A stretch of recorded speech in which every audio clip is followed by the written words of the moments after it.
శ్రీమద్ రామానుజాచార్యం పార్థసారథి సద్గురుం శ్రీమన్నల్లాంచక్రవర్తి కృష్ణమాచార్య దేశికం.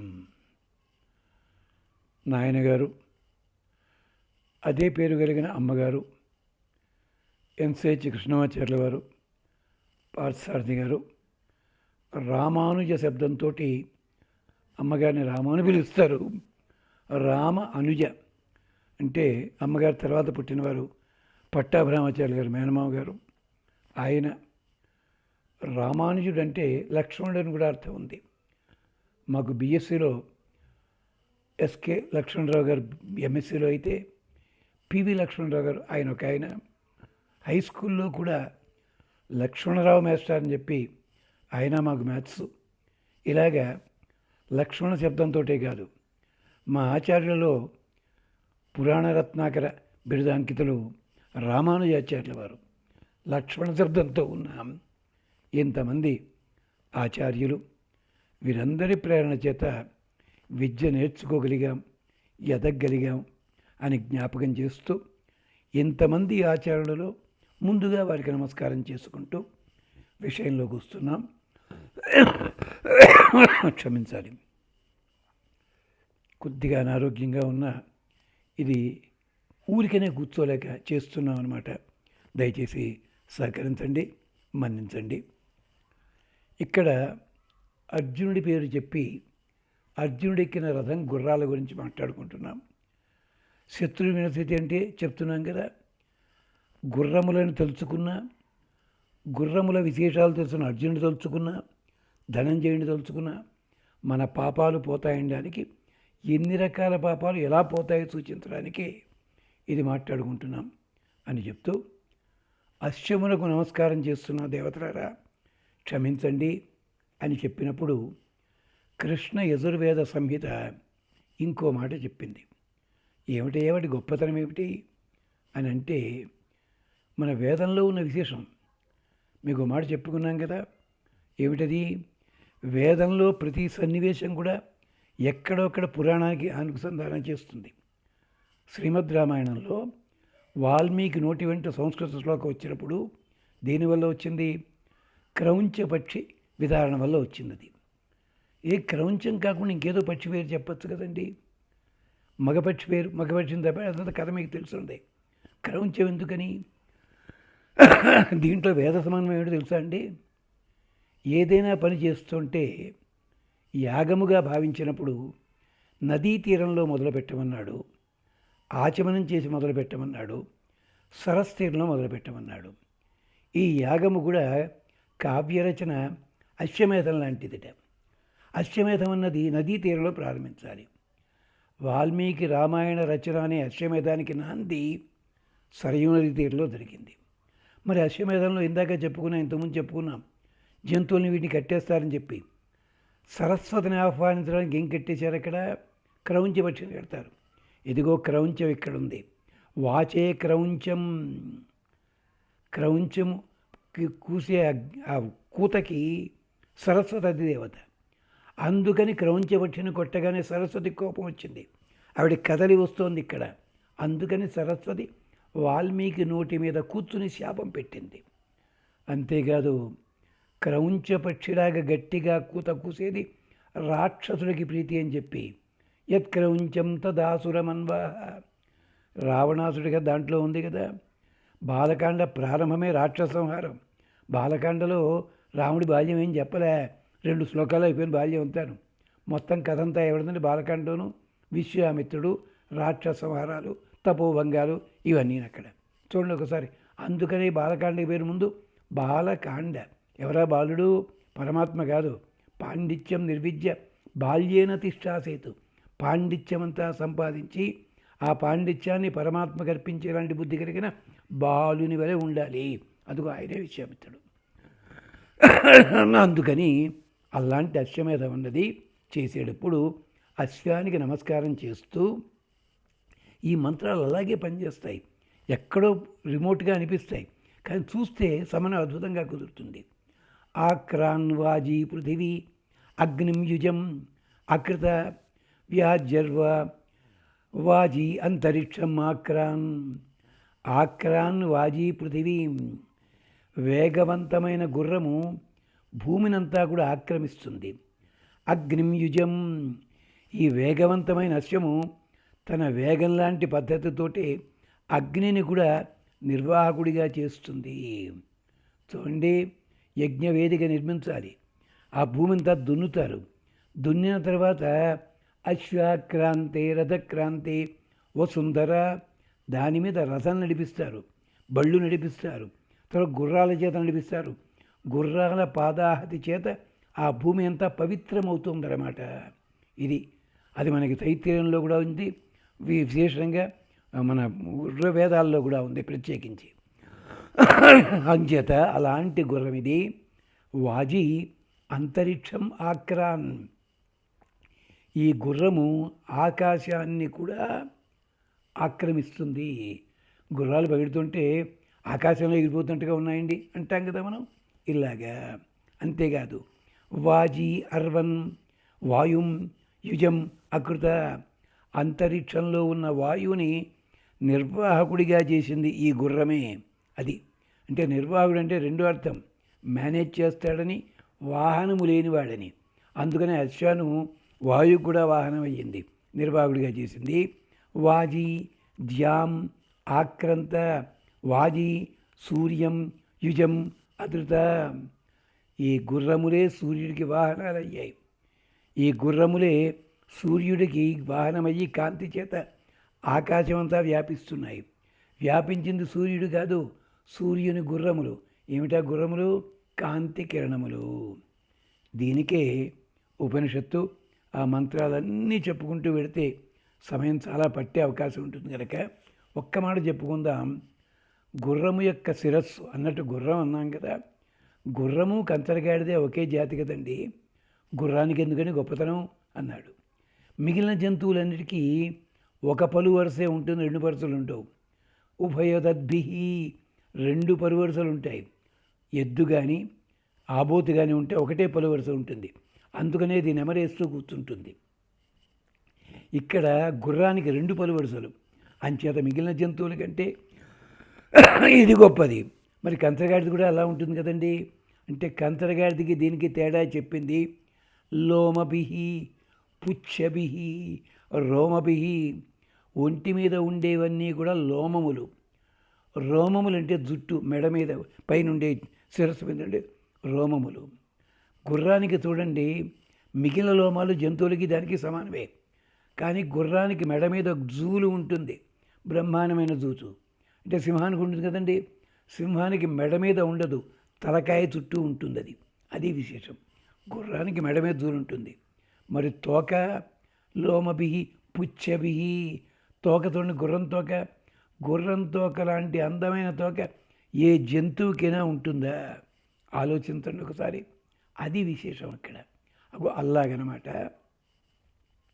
అది చెప్పడం కోసం అంచేత అక్కడ అంత గొప్పది. అలాంటి గుర్రము నడిచిన చోటు క్షేమం కలగాలి. శిరస్సు ఉషకాలము. అలాగే కందులు ఉన్నాయి కదా, అది సూర్యుడు అధిష్టాన దేవత. ప్రాణం ఉంది కదా గుర్రంలో ఉండే ప్రాణము, అది వాయుదేవత.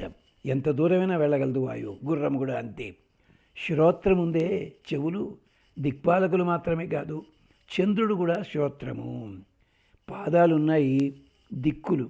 అలాగే రెప్పపాటు ఉంచుచారా, అవన్నీ కూడా దిక్కుల మూలలు.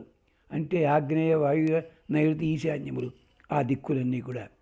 అలాగే ఈ కణుపులు ఉంటాయి కదా, అంటే రెండు కండరాల మధ్య ఉండే సందులు. ఇంతకుముందు సందర్భంలో చెప్పుకున్నాం, మళ్ళీ రెండోసారి చెప్తున్నాం. ఈ కణుపులు రాత్రి పగలు. అలాగే సంధులు ఉంటాయి, అంటే ఎముకల మధ్యలో ఉండే భాగాలు. ఇవన్నీ కూడా ఏమిటంటే మాసములు, అర్ధమాసములు. అంతేనా? గిట్టలు ఉన్నాయి, చైత్రాది ఋతువులు. గిట్టలు చీలి ఉండవు. చైత్రము, వైశాఖం, జ్యేష్ఠం ఉన్నప్పుడు 2 నెలలు మనం లెక్క కట్టుకుంటున్నా అది ఒకటే ఋతువు, ఒకటే, రెండుగా చీలేదు. రోజు అంటున్నాం, రోజన్నా రెండుగా చీలి ఉంటుంది, రాత్రి పగలు. ఇది ఎలా ఉంటుంది? చైత్రం మాసం అంతే. గిట్టలు. ఇక ఆత్మ, అది సంకల్పము. గుర్రం ఒక్కసారి లక్ష్యం ఎలా వెళ్ళాలో చూసుకుంటుంది. చూసుకుని ఇక ఏకధాటిగా పరిగెడుతుంది అది. అది పద్ధతి. ఇప్పుడు కేశములు ఉన్నాయి కదా, అంటే మెడ మీద జూలు అలాంటివన్నీ, అవి సూర్యకిరణాలు. ఇక రూపమంతా గుర్రము యొక్క రూపం అంతా నక్షత్రాలు. జ్యోతిష శాస్త్రంలో దీనికి బాగా వివరించారు, ఏ నక్షత్రం ఏ ప్రాంతంలో ఎక్కడ ఎలా ఉంటుందని చెప్పి. అలాగే ఇక ఎముకలు ఏమిటయ్యా అంటే 9 గ్రహాలు, కదిలే గ్రహాలు, కదిలే ఎముకలు, కదలని ఎముకలు, కదలని ఎముకలు. ఇలాగ ఆ ఎముకలన్నీ కూడా, గుర్రం యొక్క ఎముకలన్నీ కూడా ఇవి ఏమిటవి? గ్రహాలు. మాంసముందు చూచారా, అది ఆకాశము, భగవత్ స్వరూపము. అందుకనే అశ్వమేధంలో ఆ మాంసఖండాలను ఎవడు తిండది. హోమం చేసేటప్పుడు కూడా ప్రత్యేకమైన కొన్ని ఖండాలు ఉంటాయి, అవే హోమం చేస్తారు. తద్వారా అశ్వానికి ఊర్ధ్వలోకాలు వస్తాయి. అది వేదంలో ఉంది. అది కానీ కలియుగంలో దాన్ని నిషేధించారు. ఓసారి అశ్వమేధం అంటే గుర్తొస్తుంది, హైదరాబాదులో 83 ప్రాంతాల్లో అశ్వమేధం చేద్దామని వచ్చారు పెద్దలు. గుర్రం పట్టుకొచ్చారు. గుర్రం పట్టుకు మర్నాడు ఆ గుర్రం చచ్చిపోయింది. ఏమిటైందన్నారు. ఎవడో చెప్పాట, అశ్వమేధానికి వచ్చిన గుర్రాన్ని పట్టుకుని వెంట్రుకలు ఒక్కడి కోసి తెచ్చుకుంటే ఇంటికి క్షేమం ఉన్నట్ట. అంతే పులోమని జనాలంతా వెళ్ళారు, రాత్రిపూట వెళ్ళారు, దాని ఒంటిలో ఈగలన్నీ పీకేశారు, రోమాలన్నీను, చచ్చిరుకుంది గుర్రం కాస్తాను. ఇది గుర్రంకి ఉన్న గొప్పతనం చెప్పడానికి ఇంకా చాలా ఉన్నాయి. తిరుపతిలో ఒకప్పుడు 75-73 ప్రాంతాల్లో పెద్ద జీర స్వామివారు హోమం చేద్దామనుకున్నారు. ఓ యాగం. అప్పట్లో నీళ్లు లేవు, వేసంకాలం ఘోరంగా ఉండేది. అన్నారావు గారు మరో పెద్దలో ఉండేవారు. వారు అన్నారు, అయ్యా ఇక్కడ నీళ్లు దొరకట్లేదండి, నీళ్ళకి ఏర్పాటు చేసుకోవాలి, మీరు తిరుపతి కొండమే చేయలేరున్నారు. నీళ్ళకి ఏర్పాటు చేసుకోవాల్సి ఉంటుంది అన్నదానికి పెద్ద జీరస్వామి వారు తడుముకోకుండా, మేము ఆ ఏర్పాటు చేసుకుంటే మాకు స్థలం ఇస్తారా అన్నట్ట. ఇంచేత యాగానికి 3,000 మంది కావాలి కనీసం. సరే అన్నారు. ముహూర్తం పెట్టారు. మైసూరు ప్రాంతం నుంచి ఒక తెల్లటి గుర్రాన్ని, అందమైన గుర్రాన్ని పట్టుకొచ్చారు. యాగం జరిగింది. అది 9 రోజులు 11 రోజులు. యాగం జరిగిన తర్వాత యాగతీర్థాన్ని ఆ గుర్రం మీద ప్రోక్షించారు. గుర్రం ఒక్కసారి ఒళ్ళు జలదరించుకుంటుంది. గుర్రం ఒంటి మీద నీటి చుక్క నేలని తాకగానే మేఘాలు వర్షం కురుస్తాయి. ఇది కారీరి అనే యాగము. తర్వాత గుర్రాన్ని నిలబెడతారు. అక్కడ తిరుపతిలో వర్షం పడింది, కాళహస్తి కంటే యువతల వర్షం పడింది, గుంటకల్ కంటే యువతల వర్షం పడింది. అంటే తిరుపతి ప్రాంతం 7 కొండల ప్రాంతానికి సంబంధించిన ప్రాంతాల్లో కుంభవృష్టి కురిసింది. మిగిలిన చోట పక్కన ఒక్క చుక్క నీటి చుక్క లేదు ఎక్కడ కూడా. అప్పట్లో రిజర్వాయర్లన్నీ కూడా ఓవర్ఫ్లో అయ్యాయి. హిందూ పేపర్ వాడు ప్రపంచ యుద్ధం జరుగుతున్న రోజుల్లో పందుల పెంపకం వేసేవాడు దాంట్లో ఆర్టికల్. అలాంటి పెద్ద మనిషి ఈ కారీరి యాగం గురించి 7 రోజులు 2 ఫుల్ పేజీలు కవర్ చేశాడు ఆయన మెయిన్ పేపర్లో. అలాంటి యాగానికి ఉపయోగించేది గుర్రము. అదనమాట ఆ మాంసము, ఆకాశము. జూలుంది చూచారా, అది ఓషధులు. వీళ్ళు నిజానికి గుర్రము జూలు పీక్కుని వెళ్ళాలి, కానీ ఒంటి మీద మొత్తం పీకేశారు పాపం. జూ లేకపోతే ఒళ్ళు మీద. అలా కాదు, అది ఓషధులు. అంతేకాదు గుర్రము యొక్క తోక వనస్పతులు, వనస్పతి దేవత దానికి సంకేతము. అలాగే గుర్రము యొక్క ముఖం ఉంది కదా, ఇది అగ్ని సంబంధము.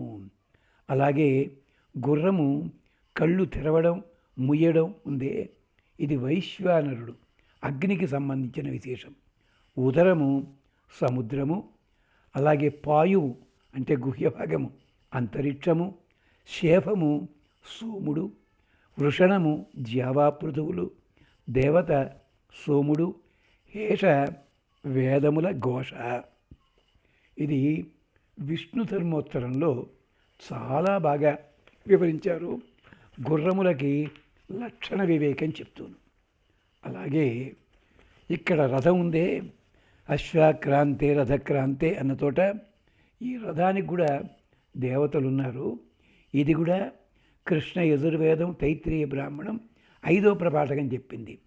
సోబ్రవీత్ ప్రజాపతి ఛందాగంసి రథామో భేవత మే భవత యుష్మాభి అహం ఏతం అధ్వానం అనుసంచరాణి. ప్రజాపతి అన్నాడు, ఛందస్సులే నా రథం కింద మార్చండి మీరు. అంచేతప్పుడు మీకోసం ఆకాశ మార్గంలో ప్రతిదినం సంచరిస్తూ ఉంటాను ఆదిత్యుని రూపంగా. అందుకని ఉదయాన్నే సూర్యుని దర్శిస్తే రథోత్సవం దర్శించేంత పుణ్యము. ఆ పని చెయ్యండి. తిరుపతిలోనూ మరో చోట రథోత్సవం సంవత్సరానికి ఒకసారి 2 సార్లు వస్తుంది. కానీ మీకోసం సూర్యుడే వస్తున్నాడు రథం ఎక్కి. పొద్దున్నే లేవండి అయ్యా. తస్య గాయత్రీ చ జగతీ చ పక్షౌ భవతాం. అక్కడ రథచక్రం ఉందే, గాయత్రి జగతీ ఛందస్సులు రథచక్రాలు అవుతాయి. ఉష్ణిక్చ త్రిష్టుప్చ ప్రశ్చౌ. ఈశ అంటే 2 కాడులు ఉంటాయి. ఒక కాడి రథాన్ని ఆపేది, రెండో కాడి గుర్రాలు కట్టేది. అది ఉష్ణిక్ ఛందస్సు, త్రిష్టుప్ ఛందస్సు. అనుష్ఠుపు పంక్తిశ్చ ధుర్యౌ. అనుష్ఠుప్ ఛందస్సు, పంక్తి ఛందస్సు ఈ రథాన్ని మూసే గుర్రాల కింద మారుతాయి. బృహత్యేవ వృద్ధి అభవత్. బృహతి ఛందస్సు సారథి కూర్చోడానికి కూర్చునే పీఠం ఉంటుంది కదా, అది నొగ అంటారు దాన్ని. అది కాక సయేతం ఛందో రథమాస్తాయ ఏతం అధ్వాన్ అనుసంచరత్. అందుకని ఇక్కడ ఛందస్సుల రథం మీద కూర్చుని ఆయన బయలుదేరుతాడు. అక్షరాలు ఎన్నో తెలుసా? గాయత్రి అంటే 3 పాదములు 24 అక్షరాలు. ఉష్ణిక్ ఛందస్సు 4 పాదములు 48 అక్షరాలు. అనుష్ఠుప్ ఛందస్సు 4 పాదములు 32 అక్షరాలు. బృహతి ఛందస్సు 5 పాదాలు, అలాగే 3 పాదాలకేమో 8 అక్షరాలు, మిగిలిన 2 పాదాలకి 12 అక్షరాలు ఉంటాయి. జగతీ ఛందస్సు 4 పాదములు, ఒక్కో పాదానికి 12 అక్షరాలు. త్రిష్టుప్ ఛందస్సు 4 పాదాలు, ఒక్కో పాదానికి 4 అక్షరాలు. పంక్తి ఛందస్సు 5 పాదాలు, 8 అక్షరములు ఉంటాయి ఒక్కదానికి. ఇది సోమయాగ ప్రక్రియ. దీని వెనకాల మీరు ఎస్ట్రాలజీ తీసుకున్నట్టయితే, ఎస్ట్రాలజీ అంటే అర్థం ఏమిటి? ఖగోళ శాస్త్రము అలాంటివి తీసుకుంటే, జ్యోతిషము, దానికి సంబంధించి ముహూర్తాలు, క్షణాలు అన్నీ చెప్తారు వీటికి సంబంధించి. ఇలాంటి సిద్ధమైన రథాన్ని ఎక్కి దిగారు ఉత్తరుడు, అర్జునుడు. కారణాలు వేరు. ఎక్కి దిగితే చాలు ఆ జయం వారిదే అవుతుంది. ఆర్టీసీ బస్సులు వచ్చాడు కొత్తల్లో చూడ్డానికని వెళ్ళి వాడెవడో ఎక్కి దిగాట. ఎక్కగానే మినిమం 15 పైసలు టికెట్, అది కొట్టాడు. అదేమిటయ్యా, నేను ప్రయాణం చేస్తే బస్సుకి టికెట్ కొడతామండి, ఎక్కి దిగారు కదా, ఎక్కి దిగితే 15 పైసలు టికెట్ కొడతా ఉన్నట్టు వాడు. అదన్నమాట పద్ధతి. అలాగా ఇది ఇంద్రస్య వజ్రోసి వార్త్రఘ్న ఇది రథం ఉపాహరతి విజిచ్చై ఇది. రథమా, నీవు ఇంద్రుడి వజ్రాయుధానివి, శత్రుఘాతవి అంటూ రథం సిద్ధమైన తర్వాత ఎక్కాలి, దిగాలి, అప్పుడు జయం గ్యారంటీ. ఇప్పటికి కూడా డ్రైవర్లు, కారు డ్రైవర్లు చాలామంది అలవాటు ఉన్న వాళ్ళు ఓసారి ఎక్కి స్టీరింగ్ ఓసారి ఆన్ చేసుకుని ఇంజిన్ ఆన్ చేసి మళ్ళీ దిగి మళ్ళీ ఎక్కుతుంటారు. పాత వాళ్ళు ఇప్పటికీ పంజాబ్లో ఇది అలవాటే ఉంది. అలాగే మహారాష్ట్ర, మధ్యప్రదేశ్లో అలవాటు ఉంది. ఇది వాళ్ళకి తెలియదు ఎందుకని పెద్దలు చెప్పారు. అది అంచేత వాయుర్వాత్వా మనుర్వాత్వా గంధర్వా 27 తే అగ్రే అశ్యమాయుజంతే అస్మిన్ జవమాదతు ఏతావా ఏతం దేవ అగ్రే అశ్యమయుజన్ ఏతత్ ఉజ్జీచ్చై. ఉన్నతమైన జయం కోసం అని చెప్పి వాయువు, మనువు, గంధర్వులు మొత్తం 27 మంది వాళ్ళంతా కూడా నీ ముందు నడుస్తారు.